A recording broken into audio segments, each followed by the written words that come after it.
Friends మొత్తానికైతే వినాయక చవితి వచ్చేసింది.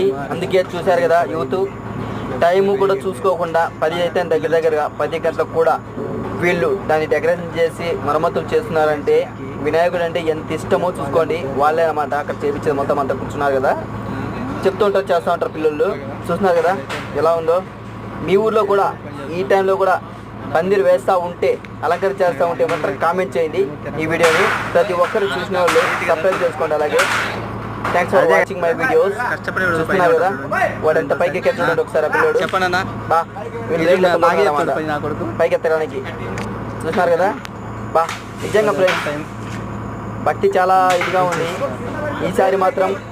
Friends ఈసారి మాత్రం చాలా మంది చెప్తున్నాను 7 నుంచి అంటే 3 రోజుల నుంచి 9 రోజుల వరకు మాత్రమే వినాయకుడు పెట్టుకోండి ఊర్లలోను, ఎందుకంటే ఆ తర్వాత పెట్టుకోకూడదు కాబట్టి. Thanks for watching my videos. అలాగే లైక్ చేసి కామెంట్ కూడా చేయండి, ఓకేనా?